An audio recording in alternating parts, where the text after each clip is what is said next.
श्री सत्यनारायण भगवान की जय। लक्ष्मी नारायण भगवान की जय। प्रिय भक्तों, कलयुग में जब मनुष्य चारों ओर से दुख, चिंता और अपनी असफलताओं से घिर जाता है, यानी किसी भी काम में उसे सफलता नहीं मिलती, तब एक ही आश्रय उसे सच्चा सुख दे सकता है और सही राह दिखा सकता है, और वह है केवल और केवल श्री सत्यनारायण भगवान की कृपा। ऐसा कहा गया है कि जो भी भक्त सच्चे मन, प्रेम और श्रद्धा से केवल कथा का श्रवण मात्र भी कर लेता है, उसके जीवन के सभी दुख, सभी समस्याएं धीरे धीरे दूर होने लगते हैं। आते हुए दुख का तो पता लगता है, लेकिन वो कब चले जाते हैं इसका एहसास भी नहीं होता, और धीरे धीरे उसके घर में सुख समृद्धि का वास होता चला जाता है। मन को अपार शांति मिलती है और उसकी सभी अधूरी इच्छाएं पूरी हो जाती हैं। तो आइए आज हम सब मिलकर भी सत्य को साक्षी मानकर और पूर्ण श्रद्धा और विश्वास के साथ इस पावन कथा का श्रवण करें। और आप सभी से हाथ जोड़कर अनुरोध है, प्लीज, आपका बहुत ज़्यादा समय खर्च नहीं होता और आप इन कथाओं को पूरा सुना कीजिए, क्योंकि किसी भी कथा को अधूरा छोड़ना हमारे वेद शास्त्रों के अनुसार अच्छा नहीं माना जाता है, क्योंकि जहाँ पर सत्य का वास होता है वहीं पर नारायण स्वयं वास करते हैं, क्योंकि उनका नाम ही सत्यनारायण है। श्री सत्यनारायण कथा का उल्लेख स्कंद पुराण के रेवा खंड में मिलता है, और पौराणिक कथा के अनुसार एक समय की बात है, नैमिषारण्य तीर्थ में सौनक आदि 88,000 ऋषियों ने श्री सूत जी से कहा, हे प्रभु, इस कलयुग में वेद विद्या रहित मनुष्यों को प्रभु की भक्ति किस प्रकार प्राप्त होगी और उनका उद्धार कैसे होगा? हे मुनि श्रेष्ठ, कोई ऐसा तप कहिए जिससे थोड़े समय में पुण्य प्राप्त हो और मनोवांछित फल की प्राप्ति हो। ऐसी कथा को सुनने की हमारी बड़ी इच्छा है। सर्व शास्त्रों के ज्ञाता श्री सूत जी बोले, हे वैष्णवों में पूज्य, आप सबने प्राणियों के हित की बात पूछी है। अब मैं उस श्रेष्ठ व्रत को आप लोगों से कहूँगा जिस व्रत को नारद जी ने श्री लक्ष्मी नारायण भगवान से पूछा था, और लक्ष्मीपति ने मुनि श्रेष्ठ नारद जी से कहा था। सो एकाग्रचित होकर ध्यान पूर्वक सुनो। एक समय योगी राज नारद जी की दूसरों के हित की इच्छा से अनेक लोकों में घूमते हुए मृत्यु लोक में जा पहुँचे। यहाँ अनेक योनियों में जन्मे हुए प्रायः सभी मनुष्यों को अपने कर्मों के अनुसार अनेक दुखों से दुखी देखकर सोचा कि किस यत्न के करने से निश्चय ही प्राणियों के दुखों का नाश हो सकेगा। ऐसा मन में सोचकर देव ऋषि मुनि श्री विष्णु लोक को चले गए। वहाँ श्वेत वर्ण और 4 भुजाओं वाले देवों के ईश नारायण को देखकर, जिनके हाथों में शंख, चक्र, गदा और पद्म थे तथा वरमाला पहने हुए थे, स्तुति करने लगे। हे भगवान, आप अत्यंत शक्ति से संपन्न हैं, मन तथा वाणी भी आपको नहीं पा सकती। आपका आदि मध्य अंत भी नहीं है। आप निर्गुण स्वरूप सृष्टि के आदिभूत और भक्तों के सभी दुखों का नाश करने वाले हो। आपको मेरा नमस्कार है। नारद जी से इस प्रकार की स्तुति सुनकर भगवान श्री विष्णु बोले, हे मुनि श्रेष्ठ, आपके मन में क्या चल रहा है और आप किस काम के लिए यहाँ पर आए हैं?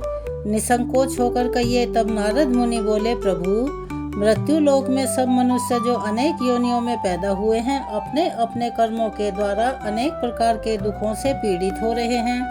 हे नाथ, यदि आप मुझ पर दया रखते हो तो बतलाइए कि उन मनुष्यों के सब दुख थोड़े ही प्रयत्न से कैसे दूर हो सकते हैं? तब श्री विष्णु भगवान जी बोले, हे नारद, मनुष्यों की भलाई के लिए तुमने बहुत अच्छी बात पूछी है। जिस काम के करने से मनुष्य मोह से छूट जाता है, वह मैं कहता हूँ, सुनो। बहुत पुण्य देने वाला स्वर्ग तथा मृत्यु लोक दोनों में दुर्लभ एक अति उत्तम व्रत है।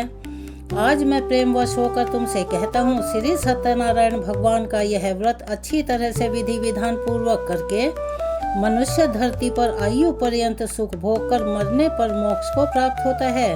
श्री भगवान के वचन सुनकर नारद मुनि बोले, हे भगवान, उस व्रत का फल क्या है और क्या विधान है, और किसने यह व्रत किया है और किस दिन यह व्रत करना चाहिए?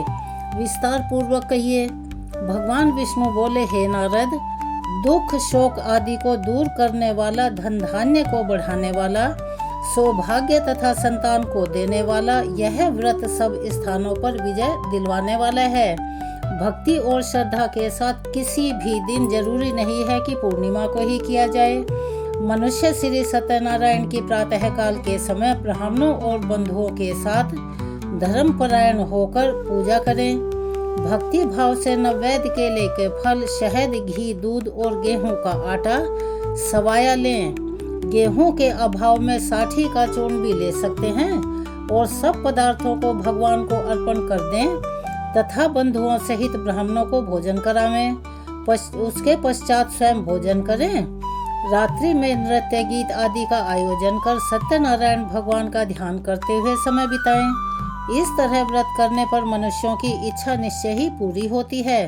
विशेष रूप से कलिकाल में भूमि पर यही मोक्ष का सबसे सरल उपाय है। श्री सत्यनारायण व्रत कथा का प्रथम अध्याय यहाँ पर संपूर्ण होता है। चलिए एक बार मेरे साथ प्यार से बोलिए, श्री सत्यनारायण भगवान की जय। अब हम सब सुनते हैं दूसरा अध्याय। श्री सूत जी बोले, हे ऋषियों, जिसने पहले समय में इस व्रत को किया है उनका इतिहास कहता हूँ। ध्यान पूर्वक सुनो। सुंदर काशीपुरी नगरी में एक अत्यंत निर्धन ब्राह्मण रहा करता था। वह भूख और प्यास से व्याकुल हुआ नित्य पृथ्वी पर इधर उधर घूमता था। ब्राह्मणों से प्रेम करने वाले भगवान ने ब्राह्मण को दुखी देखकर बूढ़े ब्राह्मण का रूप धरकर उसके पास जाकर आदर पूर्वक पूछा, हे विप्र, तुम नित्य दुखी होकर पृथ्वी पर क्यों घूमते हो? हे ब्राह्मण, यह सब मुझसे कहो, मैं सुनना चाहता हूँ। तब वह ब्राह्मण बोला, मैं निर्धन ब्राह्मण हूँ, भिक्षा के लिए पृथ्वी पर विचरता रहता हूँ। हे भगवान, यदि आप इससे छुटकारा पाने का कोई उपाय जानते हो तो कृपा करके मुझे बताएं। वृद्ध ब्राह्मण बोला, हे विप्र, सत्यनारायण भगवान मनोवांछित फल देने वाले हैं, इसीलिए तुम उनका पूजन करो, जिसके करने से मनुष्य सब दुखों से मुक्त हो जाता है। तब ब्राह्मण को व्रत का सारा विधि विधान बतलाकर बूढ़े ब्राह्मण का रूप धारण करने वाले श्री सत्यनारायण भगवान वहीं अंतर्ध्यान हो गए। जिस व्रत को वृद्ध ब्राह्मण ने बतलाया है मैं उसको अवश्य करूंगा। ऐसा निश्चय करने पर उसे रात भर नींद नहीं आई। सवेरे उठकर सत्यनारायण भगवान के व्रत का निश्चय कर वह भिक्षा के लिए घर से निकला। उस दिन उसको भिक्षा में बहुत सारा धन मिला, जिससे बंधु बांधवों के साथ उसने सत्यनारायण भगवान का व्रत किया। इसके करने से वह ब्राह्मण सब दुखों से छूटकर अनेक प्रकार की संपत्तियों से युक्त हुआ। उस समय से वह ब्राह्मण हर मास व्रत करने लगा। इस तरह सत्यनारायण भगवान के व्रत को जो भी करेगा वह मनुष्य सब दुखों से छूट जाएगा। इस तरह नारद जी से सत्यनारायण भगवान का कहा हुआ यह व्रत मैंने तुमसे कहा। हे विप्रो, मैं अब और क्या कहूँ? तब ऋषिगण बोले, हे मुनीश्वर, संसार में इस ब्राह्मण से सुनकर किस किस ने इस व्रत को किया, हम वह सब भी सुनना चाहते हैं। इसके लिए हमारे मन में अत्यंत जिज्ञासा हो रही है। सूत जी बोले, हे मुनियों, जिस जिसने इस व्रत को किया है वह सब भी सुनो। एक समय वह ब्राह्मण धन और ऐश्वर्य के अनुसार बंधु बांधवों के साथ व्रत करने को तैयार हुआ। उसी समय एक लकड़ी बेचने वाला बूढ़ा लकड़हारा आया और बाहर लकड़ियों के गट्ठर को रखकर ब्राह्मण के घर में गया। प्यास से दुखी लकड़हारा उनको व्रत करते देखकर कुछ नहीं बोला। ब्राह्मण को नमस्कार करके कहने लगा कि हे ब्राह्मण देवता, यह आप क्या कर रहे हैं? इसके करने से क्या फल मिलता है? कृपा करके मुझे भी बताइए। ब्राह्मण ने कहा, सब मनोरथों को पूर्ण करने वाला यह सत्यनारायण भगवान का व्रत है। इसकी ही कृपा से मेरे यहाँ आज धन धान्य आदि की वृद्धि हुई है। ब्राह्मण से इस व्रत के बारे में जानकर लकड़हारा अति प्रसन्न हुआ। चरणामृत लेकर प्रसाद ग्रहण करने के बाद वह अपने घर को गया।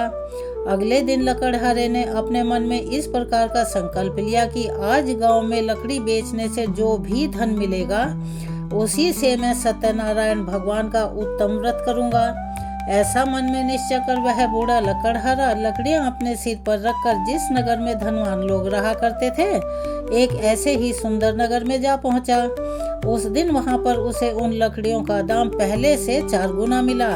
तब वह लकड़हारा दाम लेकर अति प्रसन्न होकर पके केले, शक्कर, घी, दूध, दही और गेहूं का आटा इत्यादि सत्यनारायण भगवान के व्रत की कुल सामग्रियों को लेकर अपने घर आया। फिर उसने अपने परिवारजनों को बुलाकर विधि विधान के साथ भगवान का पूजन और व्रत किया। उस व्रत के पुण्य प्रभाव से वह बूढ़ा लकड़हारा धन पुत्र आदि से युक्त हुआ और संसार के समस्त सुख भोग कर अंत में वैकुंठ लोक को चला गया। सत्यनारायण व्रत कथा का दूसरा अध्याय यहाँ संपूर्ण होता है। आइए एक बार मिलकर बोलते हैं, श्री सत्यनारायण भगवान की जय। अब हम सुनते हैं तीसरा अध्याय। श्री सूत जी बोले, हे श्रेष्ठ मुनियों, अब आगे की कथा कहता हूँ, सुनो। पहले समय में उल्कामुख नाम का एक बुद्धिमान राजा रहा करता था। वह सत्यवक्ता यानी सत्य बोलने वाला और जितेंद्रिय यानी अपनी इंद्रियों पर जिसका काबू था, प्रतिदिन देव स्थानों पर जाता और गरीबों को धन देकर उनके कष्ट दूर किया करता था। उसकी पत्नी कमल के समान मुख वाली और सती साध्वी थी। पुत्र प्राप्ति के लिए भद्रशिला नदी के तट पर उन दोनों ने सत्यनारायण भगवान का व्रत किया। उस समय वहाँ एक साधु नामक वैश्य आया। उसके पास व्यापार के लिए बहुत सारा धन था। वह नाव को किनारे पर ठहराकर राजा के पास आ गया और राजा को व्रत करते देख विनय पूर्वक बोला, हे राजन, भक्ति युक्त चित्त से आप यह क्या कर रहे हैं? मेरी सुनने की बड़ी इच्छा है, सो आप मुझे यह बतलाइए। तब राजा बोला, हे वैश्य, अपने बंधु बांधवों के साथ पुत्र आदि की प्राप्ति के लिए यह महान शक्तिवान सत्यनारायण भगवान का व्रत और पूजन में कर रहा हूँ। राजा के वचन सुनकर साधु आदर से बोला, हे राजन, मुझे भी इसका सब विधि विधान बतलाओ। मैं भी आपके कहे अनुसार इस व्रत को अवश्य ही करूँगा। मेरे भी कोई संतान नहीं है और मुझे विश्वास है कि इस व्रत के करने से निश्चय ही मुझे संतान की प्राप्ति होगी। तब राजा से सब विधि विधान सुनकर व्यापार से निवृत्त होकर वह आनंद के साथ अपने घर को गया। साधु ने अपनी स्त्री को संतान देने वाले इस व्रत को सुनाया और प्रण किया कि जब मेरे यहाँ संतान होगी तब मैं इस व्रत को करूँगा। साधु ने ऐसे वचन अपनी पत्नी लीलावती से कहे। एक दिन उसकी पत्नी पति के साथ आनंदित होकर सांसारिक धर्म में प्रवृत्त होकर श्री सत्यनारायण भगवान की कृपा से गर्भवती हो गई और 10वें महीने में उसके यहाँ एक सुंदर कन्या का जन्म हुआ। वह कन्या दिनों दिन इस प्रकार बढ़ने लगी जैसे शुक्ल पक्ष का चंद्रमा बढ़ता है और कन्या का नाम रखा गया कलावती। तब लीलावती ने मीठे शब्दों में अपने पति से कहा कि हे स्वामी, जो आपने संकल्प लिया था, मैं संतान होने पर सत्यनारायण भगवान का व्रत करूंगा। अब आप उसे करिए। साधु बोला, हे प्रिय, इसके विवाह पर करूंगा। इस प्रकार अपनी पत्नी को आश्वासन देकर वह नगर को चला गया। अब कलावती अपने पिता के घर में रहकर बड़ी हो रही थी। एक दिन साधु ने जब नगर में सखियों के साथ अपनी पुत्री को देखा तो तुरंत उसने दूत को बुलाया और कहा कि मेरी पुत्री के लिए कोई सुयोग्य वर देख कर लाओ। साधु की आज्ञा पाकर दूत कंचन नगर में पहुंचा और वहां पर बहुत खोजकर बहुत देखभाल कर कन्या के लिए सुयोग्य वर एक वाणिक पुत्र को ले आया। उस सुयोग्य युवक को देखकर साधु ने अपने बंधु बांधवों के सहित प्रसन्न होकर अपनी पुत्री का विवाह उसके साथ कर दिया। किंतु दुर्भाग्य से विवाह के समय भी वह उस व्रत को करना भूल गया। तब श्री सत्यनारायण भगवान क्रोधित हो गए और साधु को श्राप दे दिया कि तुम्हें दारुण दुख प्राप्त होगा। अपने कार्य में कुशल साधु बनिया अपने जमाता सहित समुद्र के समीप स्थित रत्नपुर नगर में गया और वहां दोनों ससुर जमाई चंद्रकेतु राजा के उस नगर में व्यापार करने लगे। एक दिन भगवान सत्यनारायण की माया से प्रेरित होकर कोई चोर राजा का धन चुराकर भागा जा रहा था, किंतु राजा के दूतों को आता देखकर चोर घबराकर भागते हुए धन को वहीं चुपचाप छोड़कर चला गया। ससुर और जमाई जहां ठहरे हुए थे, जब दूतों ने उन साधु वैश्यों के पास राजा के धन को रखा हुआ देखा तो वे उन्हीं को चोर समझकर दोनों को बांध कर ले गए और राजा के पास जाकर बोले, राजन, यह दो चोर हम पकड़ कर लाए हैं, देखकर आज्ञा तो दीजिए। तब राजा की आज्ञा से उनको कठोर कारावास में डलवा दिया गया और उनका सारा धन भी छीन लिया गया। सत्यनारायण भगवान के श्राप के कारण साधु वैश्य की पत्नी और पुत्री भी इधर घर में बहुत दुख उठाने लगी। उनके घर पर जो भी धन रखा था चोर चुरा कर ले गए। शारीरिक और मानसिक पीड़ा तथा भूख प्यास से अति दुखी होकर और अन्न की चिंता में कलावती एक दिन एक ब्राह्मण के घर गई। वहां उसने सत्यनारायण भगवान का व्रत होते देखा, फिर कथा सुनी और प्रसाद ग्रहण करके रात होने पर वह घर आई। तब उसकी माता ने कलावती से पूछा कि हे पुत्री, तू अब तक कहाँ थी और तेरे मन में क्या चल रहा है? कलावती कहने लगी, माते, मैंने एक ब्राह्मण के घर पर श्री सत्यनारायण भगवान का व्रत होते देखा है। कन्या के ऐसे वचन सुनकर लीलावती भगवान के पूजन की तैयारी करने लगी। लीलावती ने परिवार और बंधुओं सहित श्री सत्यनारायण भगवान का पूजन किया और वर मांगा कि मेरे पति और दामाद शीघ्र घर आ जाएं। साथ ही प्रार्थना की कि हम सबका अपराध क्षमा करो। सत्यनारायण भगवान इस व्रत से संतुष्ट हो गए और राजा चंद्रकेतु को स्वप्न में दर्शन देकर कहा, हे राजन, तुमने जिन दोनों वैश्यों को बंदी बना रखा है वे दोनों निर्दोष हैं। उन्हें प्रातः ही छोड़ दो और उसका सब धन जो तुमने लिया था उसे वापस लौटा दो, नहीं तो मैं तेरा धन, राज्य, पुत्र आदि सब कुछ नष्ट कर दूंगा। राजा के ऐसे वचन कहकर भगवान अंतर ध्यान हो गए। प्रातः काल राजा चंद्रकेतु ने सभा में अपना स्वप्न सुनाया। फिर दोनों वाणिक पुत्रों को कैद से मुक्त कर सभा में बुलवाया। दोनों ने आते ही राजा को नमस्कार किया। राजा मीठे वचनों से बोला, हे महानुभावों, तुम्हें दैववश ऐसा कठिन दुख प्राप्त हुआ है, अब तुम्हें कोई भय नहीं है। ऐसा कहकर राजा ने उनको नए नए वस्त्र आभूषण पहनाए और उनका जितना धन लिया था उससे 2 गुना धन देकर आदर सहित विदा कर दिया। तब वे दोनों वैश्य अपने घर को चल दिए। यहाँ पर व्रत कथा का 3रा अध्याय संपूर्ण होता है। आइए एक बार मिलकर बोलते हैं, श्री सत्यनारायण भगवान की जय। अब हम सुनने जा रहे हैं 4था अध्याय। श्री सूत जी बोले, साधु बनिया मंगल आचरण कर और ब्राह्मणों को धन देकर अपने नगर के लिए चल दिया। साधु के कुछ दूर जाने पर इधर भगवान सत्यनारायण की उसकी सत्यता की परीक्षा लेने की इच्छा हुई। तब वे एक दंडी का वेश बनाकर उस बनिए के सामने गए और पूछा, साधु, तुम्हारी नाव में क्या भरा है? तब धन के मद में चूर दोनों महाजनों ने अवहेलना पूर्वक हंसते हुए कहा, क्यों दंडी, क्यों सन्यासी, क्यों पूछ रहे हो? क्या कुछ मुद्रा लेने की इच्छा है? हमारी नाव में तो लता और पत्ते आदि भरे हैं। उनकी ऐसी झूठी और निष्ठुर वाणी सुनकर दंडी वेशधारी भगवान बोले, तथास्तु, तुम्हारी बात सच हो जाए। ऐसा कहकर दंडी सन्यासी को रूप धारण किए हुए भगवान कुछ दूर जाकर समुद्र के समीप बैठ गए। इधर दंडी के चले जाने पर नित्य क्रिया करने के बाद उतराई हुई, यानी जल में ऊपर की ओर उठी हुई नौका को देखकर साधु अत्यंत आश्चर्य में पड़ गया और नाव में लता और पत्ते आदि देकर मूर्छित होकर पृथ्वी पर गिर पड़ा। होश आने पर वाणिक पुत्र चिंतित हो गया। तब उसके दामाद ने इस प्रकार से कहा कि पिताजी, आप शोक क्यों करते हैं? दंडी ने शाप दे दिया है। इस स्थिति में वे ही चाहे तो सब कुछ कर सकते हैं, इसमें कोई संदेह नहीं। अतः उन्हीं की शरण में हमको चलना चाहिए और वहीं मन की इच्छा पूर्ण होगी। दामाद की बात सुनकर वह साधु बनिया उसके पास गया और दंडी को देखकर उनके भक्ति पूर्वक प्रणाम किया तथा आदर पूर्वक कहने लगा कि आपके सम्मुख मैंने जो कुछ कहा था वो झूठ था और उसका मैंने अपराध किया था। आप कृपा मेरे उस अपराध को क्षमा कर दीजिए। ऐसा कहकर बार बार प्रणाम करके वह महान शोक से व्याकुल हो गया। दंडी ने उस बनिए को रोते हुए देखकर कहा कि हे मूर्ख, मेरी बात सुन। मेरी पूजा से उदासीन होने के कारण तथा मेरी आज्ञा से ही तुम्हें बार बार दारुण दुख प्राप्त किया है। भगवान की ऐसी वाणी सुनकर वह उनकी स्तुति करने लगा। साधु ने कहा, हे प्रभु, यह आश्चर्य की बात है कि आपकी माया से मोहित होने के कारण ब्रह्म आदि देवता भी आपके गुणों और रूपों को यथावत रूप से नहीं जान पाते। फिर मैं मूर्ख आपकी माया से मोहित होने के कारण भला कैसे जान सकता हूँ? हे प्रभु, आप मुझ पर कृपा कीजिए और मुझ पर प्रसन्न होइए। मैं अपनी धन संपत्ति के अनुसार आपकी पूजा करूंगा। मैं आपकी शरण में हूँ।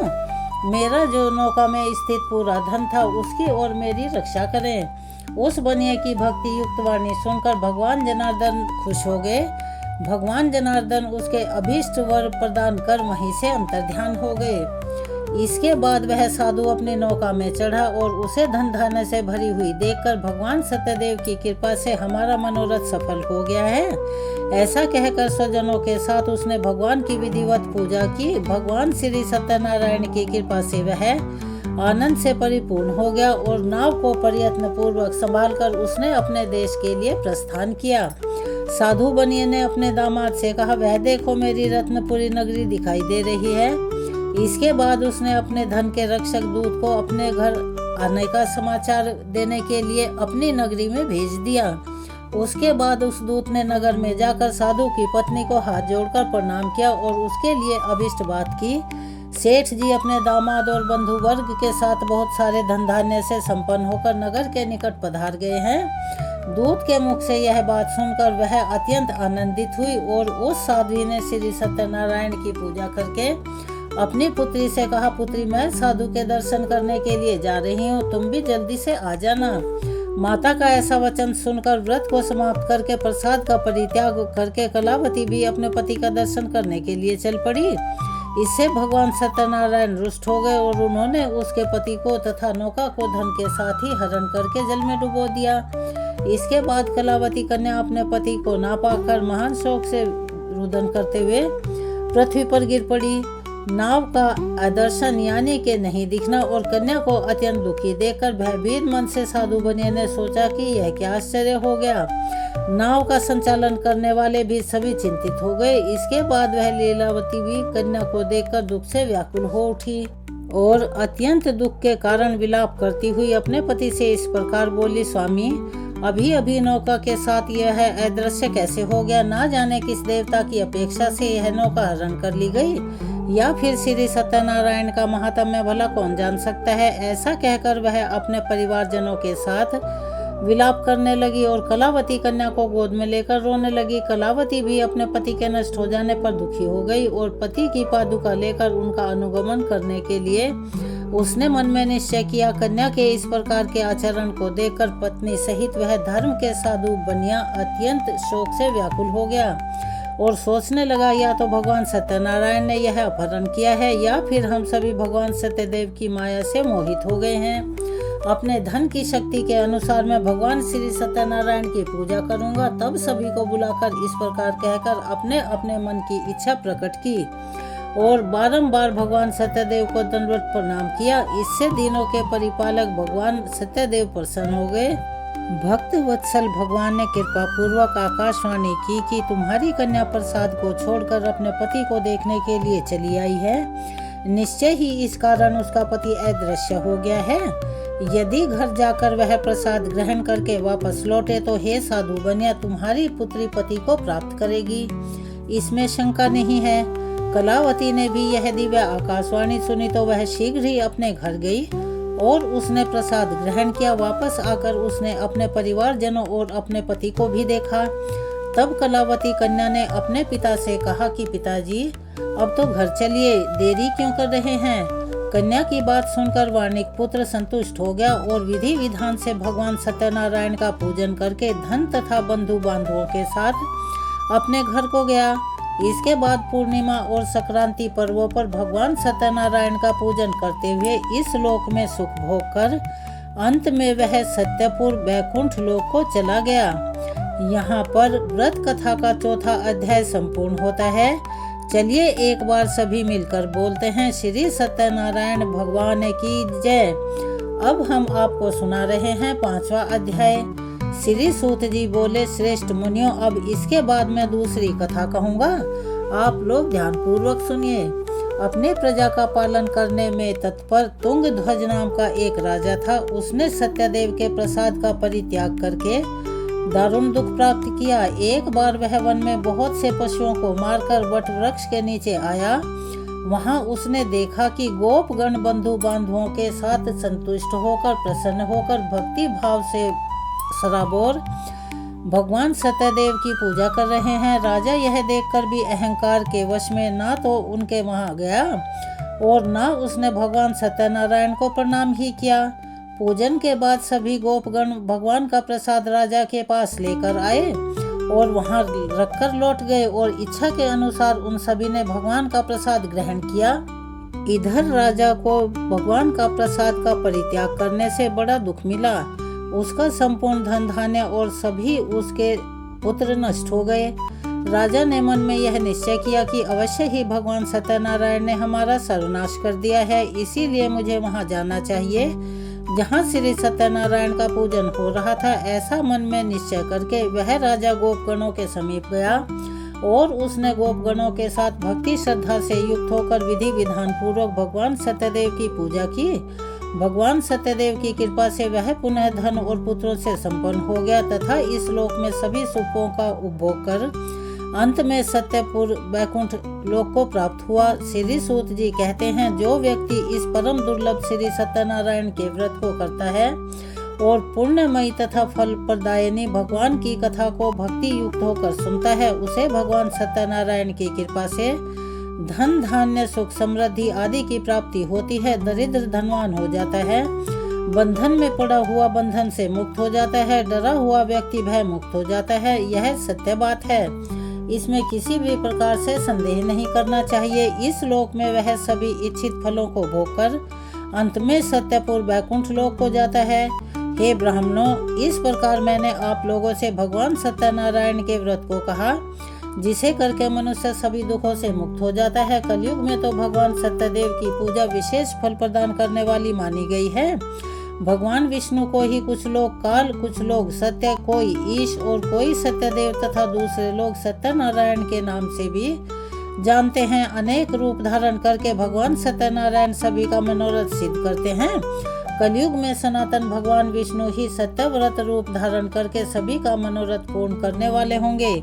हे श्रेष्ठ मुनियों, जो व्यक्ति नित्य भगवान सत्यनारायण की इस व्रत कथा को पढ़ता है, सुनता है या दूसरों को सुनाता है और यहाँ तक कि मात्र हुंकारे भी भरता है, वह भगवान सत्यनारायण की कृपा से उसके सभी पाप नष्ट हो जाते हैं। हे मुनीश्वरों, पूर्व काल में जिन लोगों ने भगवान सत्यनारायण का व्रत किया था, उनके अगले जन्म का वृतांत कहता हूँ, ध्यान से सुनो।